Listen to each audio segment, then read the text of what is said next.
আহা! এই সকালবেলায় স্নিগ্ধ বাতাস গায়ে লাগিয়ে পাখিদের কলকাকলি শুনে নীল আকাশের দিকে তাকিয়ে বসে থাকতে কি ভালোই না লাগে। সত্যি, প্রকৃতিকে উপভোগ করবার মজাই আলাদা। কই গিন্নি, আমার চাটা নিয়ে এসো দেখি। আর তুমিও বসবে, এসো, তোমার সঙ্গে দুটো গল্প করি।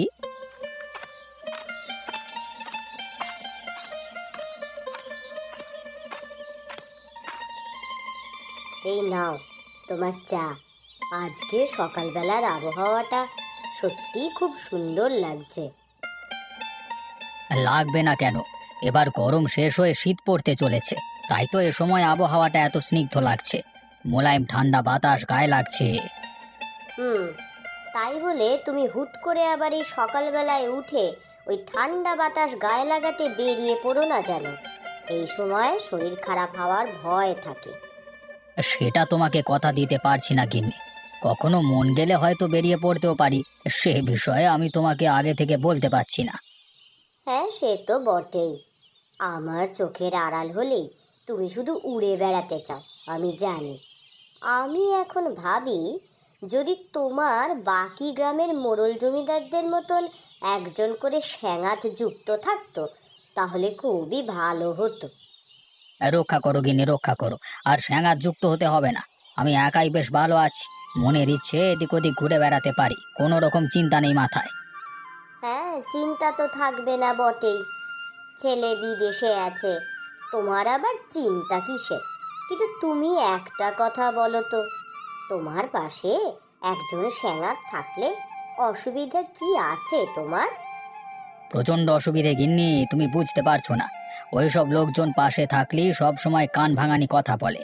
গ্রামের লোকেদের নিয়ে উস্কানিমূলক কথাবার্তা বলে মাথা খারাপ করে।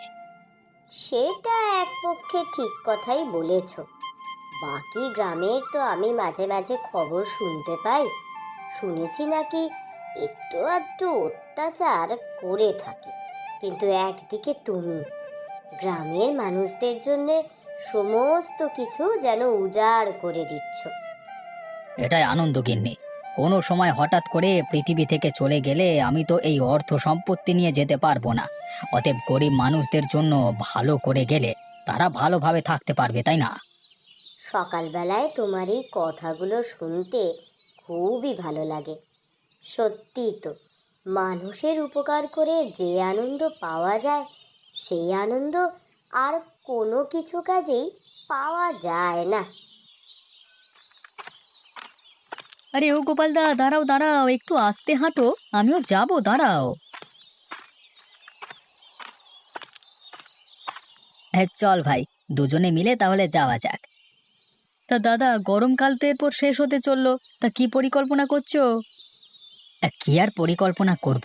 প্রত্যেক বছর যেমন আমার ব্যবসার একটা আয় থেকে কিছু শতাংশ নিয়ে গরিব দুঃখী মানুষদের চাদর বস্ত্র দান করি, সেটাই করব। তুইও কি এবছর খাওয়া দাওয়ার আয়োজন করেছিস নাকি? আমি ভাবছি দাদা, এবছর আমার আয়োজনটা একটু বড় করে করব, যদি তোমার সাহায্যের হাত আমার দিকে থাকে। ব্যাপারটা আমাকে একটু বুঝিয়ে বল তো, আমি ঠিক বুঝতে পারলাম না। আসলে দাদা, তুমি একবার ভেবে দেখো, আমাদের গ্রামে আমরা ভাগ্য করে একজন মোড়ল মশাই পেয়েছি। সব সময় আমাদের ভালো চিন্তা করেন এবং আমাদের জন্য কত কিছু করেছেন। হ্যাঁ, সে তো বটেই। হাসপাতাল, বিদ্যালয়, রাস্তাঘাট, পানীয় জলের ব্যবস্থা সমস্ত কিছুই তিনি আমাদের জন্য করে রেখেছেন। আমাদের তো কোনো অসুবিধে নেই, তাই জন্য আমরা ব্যবসার দিক থেকে অনেক উন্নত হতে পারছি। হ্যাঁ দাদা, সেটাই বলছি। তাই জন্য আমি এবছর ভাবছিলাম, আমরা গ্রামের সবাই মিলে এই শেষ গরমে সকল গ্রামবাসী সহ মোড়ল মশাইয়ের জন্য এক মহাভোজের আয়োজন করব। বাহ বাহ বাহ বাহ বাহ! এ তো দারুণ পরিকল্পনা। শেষ গরমের মহাভোজ, হ্যাঁ ব্যাপারটা কিন্তু দারুণ হবে। হ্যাঁ দাদা, এখন তুমি বলো, তুমি কি আমার সঙ্গে থাকতে চাও? তাহলে বিষয়টা আরো জমজমাট ভাবে করতে পারতাম। অবশ্যই। তুই একটা ভালো পরিকল্পনা নিয়েছিস, আর সেই পরিকল্পনাটাকে সার্থক করবার জন্য অবশ্যই তোর সাথে থাকতে চাই। তাহলে কবে সেই আয়োজন করা হচ্ছে বল? ভাবছিলাম গত পরশুদিনই আমরা মহাভোজের আয়োজন দেব। এখন তুমি কি বলো? তার আগে গ্রামবাসীদের সকলকে নেমন্তন্ন করতে হবে। আমরা দুজনে কি দুদিনের মধ্যে এত কাজ পেরে উঠব? কোনো চিন্তা নেই দাদা, সকাল থেকে সন্ধে পর্যন্ত কাজ করলে দেখবে সকল গ্রামবাসী আমাদের দিকে সাহায্য করতে এগিয়ে চলে এসেছে। ঠিক আছে, তাহলে ওই কথাই রইল। মোড়ল মশাই ভালো আছেন? আপনার কাছে একটু দরকারি এলাম। কি ব্যাপার নগেন, তোর আবার আমার কাছে কি প্রয়োজন? সকাল সকাল আমার সাথে দেখা করতে চলে এলি যে? আপনি যদি সাহস দেন তাহলে আমি একটা কথা বলতে পারি। তুই যতই অনুরোধ করিস টাকা আমি দেবো না। মোড়ল মশাই, আপনি এত ভালো মানুষ, সকালবেলায় শুধু শুধু একজন গরিব মানুষের মন খারাপ করাচ্ছেন। এতে মন খারাপ করবার কিছু নেই। তুই ভালো করে ভেবে দেখ আমি কি জন্য এ কথা বলছি। তুই আগে আমার কাছে কতবার টাকা ধার নিয়ে গেছিলিস? সেসবের কোনো হিসেব আছে যে তুই সেসব টাকা কি কাজে লাগিয়েছিস? আসলে মোড়ল মশাই, আমি যে ব্যবসা করতে চাই সেই ব্যবসায় ডুবে যাই, তাই জন্যই আমি সেই টাকাগুলো ফেরত আনতে পারি না, আর আপনাকেও ফেরত দিতে পারি না। আমি তো তোকে ফেরত দিতে বলিনি, কিন্তু তুই কি সত্যি বলছিস আমাকে সকালবেলায়? তুই সত্যি কি ব্যবসার কাজে টাকাগুলো লাগাস? 100% সত্যি কথা বলছি। আপনার বিশ্বাস না হলে আমি কি করব বলুন? আমি সব খবরই পাই নগেন। তুই যখন সকালবেলা এসে আমার সামনে অবলীলাক্রমে মিথ্যে কথা বলে চলেছিস, তাহলে আমি তোকে বলি, তুই আমার কাছ থেকে টাকা নিয়ে সমস্ত টাকা ফুর্তি করে উড়িয়ে দিস। আমি এটাও শুনেছি তুই নাকি দিন শেষে সুরাপান করে ঘরের মধ্যে ঘুমাস। কে কে আপনাকে এ কথা বলেছে? নামটা একবার বলুন, আমি তাকে আপনার সামনে এনে প্রমাণ করিয়ে দেব। কিছুই প্রমাণ আমাকে করতে হবে না। শোন নগেন, তোর এখন কাজ করবার বয়স আছে, সামর্থ্য আছে, এইভাবে সময়গুলোকে নষ্ট করিস না। তাহলে দেখবি এক সময় তুই সব কিছু হারিয়ে বসে আছিস, তখন মানুষের উপর হিংসা ছাড়া আর কিছু করতে পারবি না। মোড়ল মশাই, আপনি জ্ঞান না দিয়ে যদি আমাকে 2-4টে টাকা দিতেন তাহলে তো এই গরিবের উপকার হয়ে যেত, তাই না? তোর আচরণ দেখে বোঝা যায় তোর নামে যে কথাগুলো শুনেছি সবই সত্যি। তুই এখন দয়া করে এখান থেকে আয়, আমার দিনটা নষ্ট করিস না। ঠিক আছে, আমি চলে যাচ্ছি। দেখা হবে মোড়ল মশাই।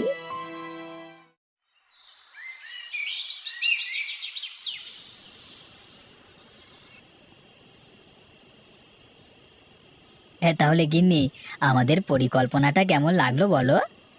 হ্যাঁ গো, তাহলে কি আমাদের গ্রামে এবছর মানুষদেরকে চাদর বস্ত্র দেওয়া হবে না? অবশ্যই হবে না কেন? গত পরশুদিন তো খাওয়া দাওয়ার আয়োজন করা হয়েছে, তারপর দিন না হয় লোকজনকে ডেকে চাদর বস্ত্র দান করব। তাহলে তো বেশ ভালোই হয়। অনেক দিন বাদে গ্রামে এরকম একটা আয়োজন হবে, তাও আবার আমরা করব। এটা ভেবেই আমার খুব ভালো লাগছে। শুধু ভালো লাগলে হবে না গিন্নি, কালকে থেকে আমাদের কাজকর্ম সব শুরু করে দিতে হবে। হ্যাঁ, না হলে কিছুই আমরা উদ্ধার করতে পারবো না। সে আর বলতে, যত শীঘ্র আমরা কাজগুলো উদ্ধার করতে পারবো ততই মঙ্গল। গ্রামবাসীদেরকে নিমন্ত্রণ করতে হবে, খাবার দাবারের ব্যবস্থা করা, সবজি কাটা, রাঁধুনিদের দিয়ে রান্না করানো। ওহ, প্রচুর কাজ আছে। সে তো বটেই গিন্নি, এইসব কাজ সবাই মিলে করতে দেখবে কত আনন্দ হচ্ছে। তা হ্যাঁ গো, মোড়ল মশাই কি জানেন? না না, কালকে আমরা মোড়ল মশাইয়ের কাছে যাব এবং তাকে আমন্ত্রণ জানিয়ে আসব। নিশ্চয়ই মোড়ল মশাই আমাদের এই আয়োজন শুনে খুব অবাক হয়ে যাবেন। অবাক হলে শুধু হবে না, আমি চাইছি যেন মোড়ল মশাই মন থেকে খুশি হন। উনি যখন আমাদের সারা জীবনে এত খেয়াল রাখেন, আমাদেরও তো উচিত ওনার খেয়াল রাখা, তাই না? তা তো বটেই। আচ্ছা, তাহলে এখন খেতে দিয়ে দিই, কালকে ভোর ভোর উঠেই আবার কাজ শুরু করতে হবে। হচ্ছে না, আজকে রাতটা কাটাবো কি করে? একটু মাল না পেটে পড়লে হবে না, আমার সারা শরীর মাথা জ্বলে যাচ্ছে। আমার এখন মাল চাই, মাল খাবো, মাল না খেলে হচ্ছে না রে বাবা, ভালো লাগছে না রে বাবা। আরে নগেনদা, ঘরে আছো নাকি? আমি নন্দ। ওরে নন্দ, ঘরে আয়, আমি আর পাচ্ছি না, মনে হচ্ছে আর বাঁচবো না। ওরে নন্দ, তুই হাতে করে ওটা কি এনেছিস? ওরে ওরে, আমাকে এক্ষুনি দে ওটা, ওরে গলায় না গেলে আমি মরে যাবো।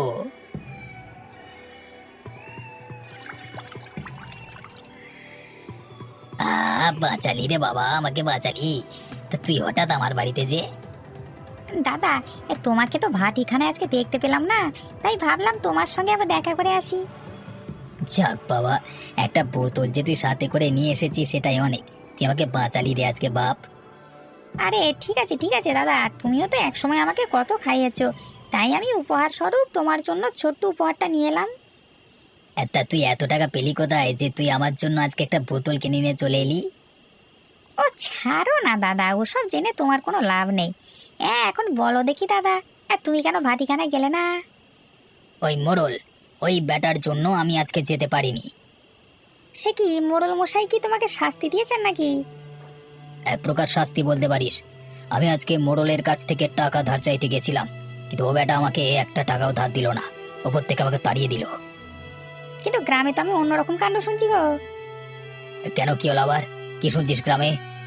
আমি শুনছি নাকি গ্রামবাসীরা সকলে মিলে কয়েকদিনের মধ্যে বিরাট এক মহাভোজের আয়োজন করতে চলেছে, তা আমাদের গ্রামের মোড়লকে খুশি করবার জন্য।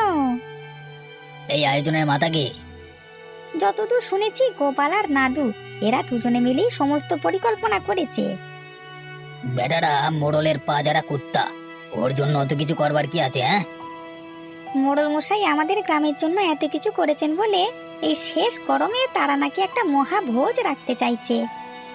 হ্যাঁ রাখাচ্ছি মহাভোজ, যত সব ন্যাকামো। ওই মহাভোজের আয়োজনকে কি করে পণ্ড করতে হয় সেটা আমার থেকে ভালো কেউ জানে না। শোন নন্দ, আমার সঙ্গে যদি হাতে হাত মিলিয়ে কাজ করতে পারিস তাহলে কিন্তু তোর টাকা পয়সার অভাব হবে না। আমাকে কি করতে হবে দাদা, তুই বলো। আরে তাই তো গোপাল, তোমরা তো খুব সুন্দর আয়োজন করেছো গো, আমি তো কল্পনা করতে পারছি না। তো কবে আমাদের এই মহাভোজ হবে?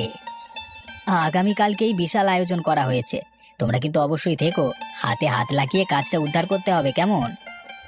সে তো বটেই, আমাদের গ্রামে এত বড় আয়োজন করা হচ্ছে আর আমরা সাহায্য করব না সেটা কখনো হয়? তবে একটা কথা, আমি ভাবছিলাম আমি যদি তোমাদের আয়োজনের কিছুটা ভাগীদার হতে পারি। হ্যাঁ অবশ্যই, আমরা সকলে মিলেই তো কাজ করব, কোনো ভেদাভেদ থাকবে না। না না, আমি সে কথা বলিনি, মানে আমি সদিচ্ছায় তোমাদেরকে কিছু অর্থ সাহায্য করতে চাই, তাহলে আমার খুব ভালো লাগতো। তাহলে তো খুবই ভালো হয়, আমরা কাউকে জোর করছি না, কিন্তু আপনারা যদি মন থেকে দিতে চান তাহলে অবশ্যই দিতে পারেন। তাহলে তো আজকে থেকে প্রচুর কাজ আছে। ও গোপালদা, লতা দিদি কি ঘরেই আছে? হ্যাঁ, ও তো ঘরেই আছে, কেন বলো তো? না, ওই প্রচুর কাঁচা সবজি কাটাকুটি করতে হবে তো। তা হ্যাঁ গো, কি রান্না হচ্ছে আমাকে বললে না তো? খিচুড়ি আর গরম ইলিশ ভাজা। বাপ রে বাপ, এই যে বিশাল আয়োজন! তাহলে আমাদের গ্রামের মহিলাদের মাথায় তো প্রচুর চাপ। আজকে সারা রাত ধরে রান্না বান্নার সমস্ত ব্যবস্থা করতে হবে। তা তোমাদের ওই সবজির বাজার করা হয়ে গেছে? না না, এখনো হয়নি, কয়েকজন গেছে, এলেই তোমাদেরকে খবর দেব। হ্যাঁ গো, আয়োজনটা কোথায় হচ্ছে? আমাদের গ্রামের মাঠে তো? হ্যাঁ গো, ওখানেই আমরা আয়োজন করেছি, অনেক লোক আসবে তো। বেশ বেশ, তাহলে আমাকে আর খবর দিতে হবে না, আমি বরং এক্ষুনি চলে যাচ্ছি। ঠিক আছে, তাহলে তো খুবই ভালো হয়। আসলে এই গ্রামের মানুষদের সহযোগিতা না থাকলে শেষ গরমের এই বিশাল মহাভোজ আমরা উদ্ধার করতে পারবো না।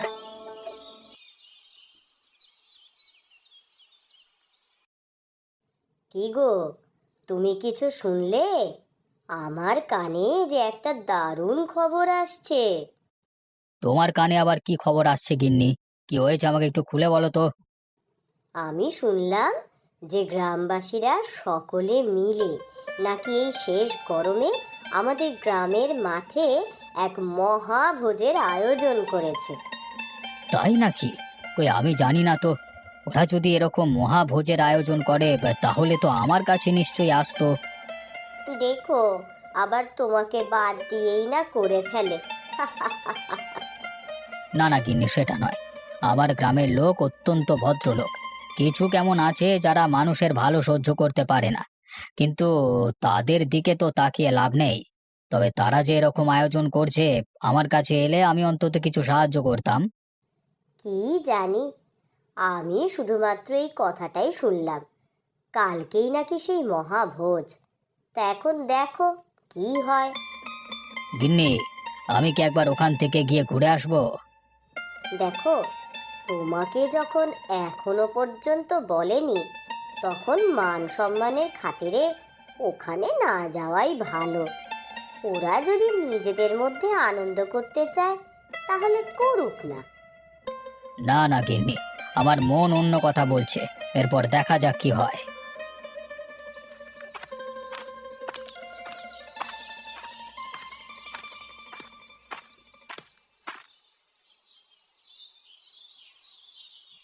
হ্যাঁ, মোড়ল মশাই কোথায় গেলেন? একবার বেরিয়ে আসুন, আপনার জন্য একটা দারুণ সুখবর আছে মোড়ল মশাই।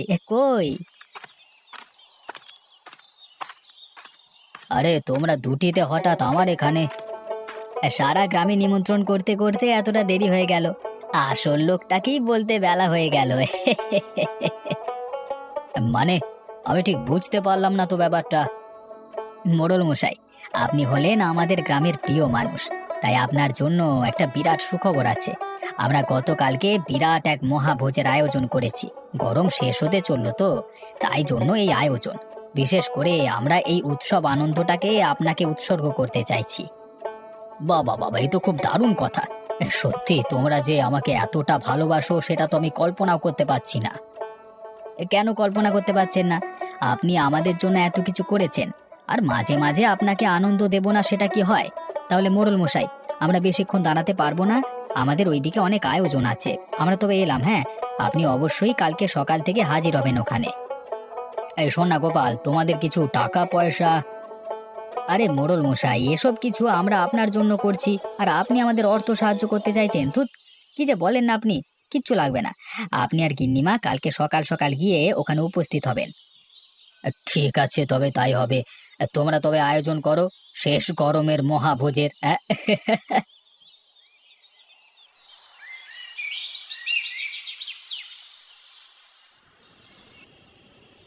দাদা, খুব মশা কামড়াচ্ছে যে, আর কতক্ষণ এভাবে অন্ধকারে দাঁড়িয়ে থাকতে হবে?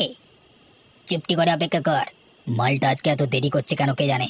এখানে দাঁড়িয়ে কিছুক্ষণ অপেক্ষা করলে নিশ্চয়ই আরে ওই দেখ মালটা আসছে। মনে আছে তো কি করতে হবে?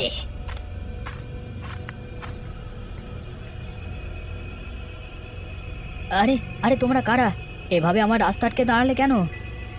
তোমার এই বদন কানা চাঁদের আলোতে ভালো করে দেখবার জন্য চাঁদু। এই, এর কাছে যা যে সব কেড়ে নে। দেখো, তোমরা আমাকে ছেড়ে দাও, না হলে কিন্তু ভালো হবে না বলে দিলাম। ওরে সালা, আবার মুখে বড় বড় বুগনি মারছে রে সালা। তোর কাছে যা যে ভালো ব্যবস্থা আমাদেরকে দিয়ে দে, না হলে কিন্তু তোর অবস্থা আমরা খারাপ করে ছেড়ে দেবো। আমার কাছে কিছুই নেই, আমাকে তোরা ছেড়ে দে বলে দিলাম। আমাকে জোর করলেও তোরা কিছু পাবি না। হাতের কাছে কিছু নেই যখন, তাহলে এই মোড়লের পাচাটা কেন? হ্যাঁ, আমাদের সাথে ন্যাকামো জায়গা পাওনি? হ্যাঁ, জলদি করে যা আছে আমাদেরকে দিয়ে দে। আমরা যা করছি বেশ করছি। বেশ, সোজা কথায় যখন কাজ হলো না, তখন তো মার মার শালাকে মার।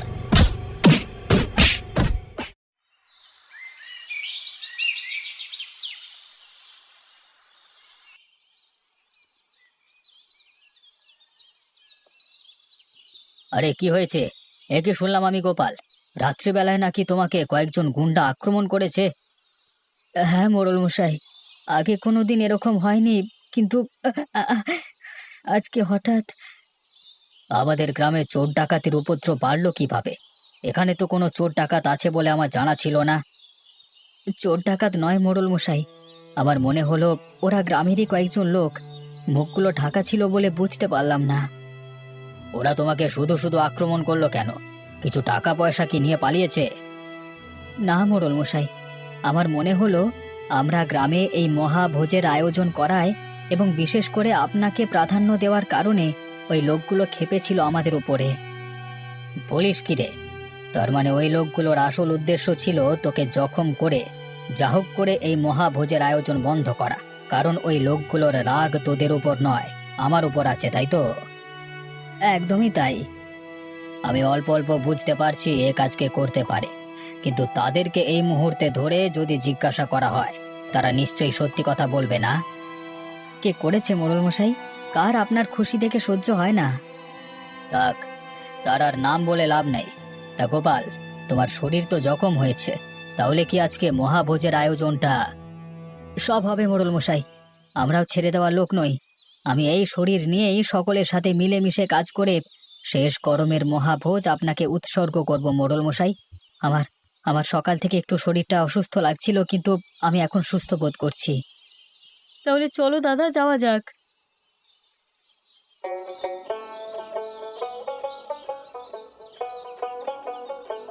খান খান, আপনারা মন দিয়ে খান। মোড়ল মশাই, আমরা তো আপনার জন্যই এই মহাভোজের আয়োজন করলাম, আর আপনি শেষকালে সবাইকে নিয়ে পরিবেশন করতে শুরু করে দিয়েছেন।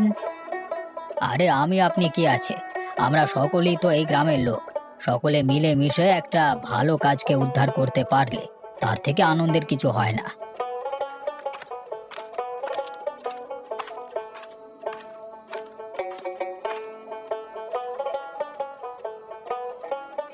জাসালা, এত ভয় দেখিয়েও কোনো কাজ হলো না।